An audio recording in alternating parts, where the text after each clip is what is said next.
भक्ति भारत में आपका स्वागत है।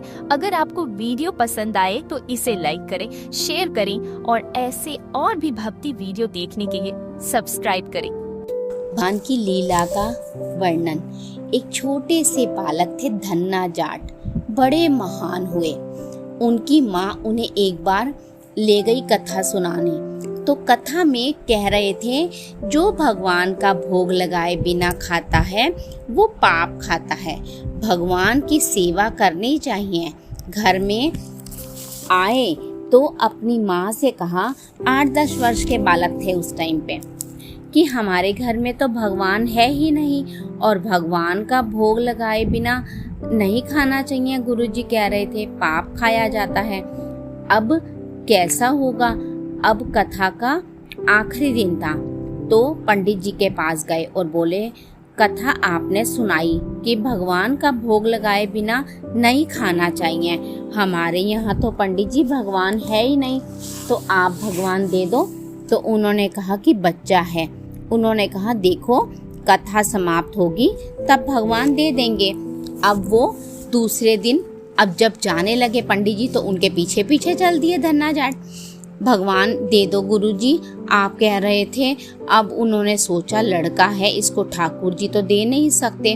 तो वो पंडित जी भांग खाते थे, तो उन्होंने क्या किया, भांग का बट्टा ऊपर का जो होता है वो उसे दे दिया और कहा ये लो भगवान, ये भगवान है। तो कहा उन्होंने कहा धन्ना जाट ने, अब पंडित जी आप ये भी बता दो कि इनकी सेवा कैसे करेंगे।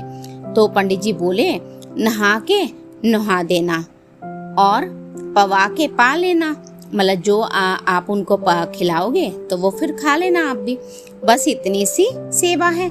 वो इतनी खुशी हुई, विश्वास है बस क्या भांग का बट्टा, इतने खुश हो गए कि मुझे तो ठाकुर जी मिल गए, मुझे भगवान मिल गए। घर में गए, नहाया और ठाकुर जी यानी उसी भांग के बट्टे को भी नहला दिया। और बाजरे की रोटी, गरीब लोग थे बेचारे, गरीब आदमी, जो सामने रखा, पाओ प्रभु। अब वहाँ प्रभु कहाँ से आते, वो तो एक भांग का बट्टा था। तो उन्होंने सोचा हमारे पास कुछ है नहीं ना, लगता है पंडित जी तो के पास तो खीर पुआ था, सब सामग्री थी, तो ठाकुर जी पाते थे।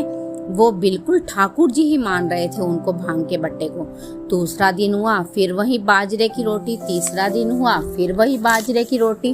तो ठाकुर जी तो आए नहीं क्योंकि वो एक भांग का बट्टा था, कैसे आते।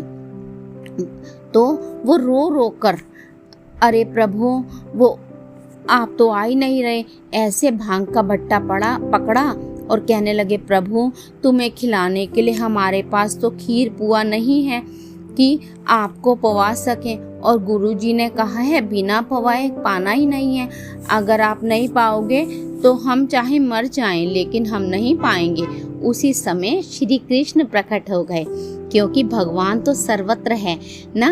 भांग के बट्टे की जगह में श्री कृष्ण बैठ गए, उन्हीं की अवस्था का रूप लिए हुए, और वो बाजरे की रोटी उन्होंने खानी शुरू कर दी। और तो वो बोले, देखो प्रभु तुम कितने निर्दयी हो, 3 दिन से तो हमें भी भूख लगी है, हमने कुछ नहीं खाया। हमारे घर में ज्यादा कुछ तो है नहीं, 1-2 रोटी माँ बना पाती है, वही हम पाते हैं। गरीब आदमी था बेचारा। पूरी रोटी तुम नहीं पाओगे, आधी हमें दो, आधी तुम पाओ।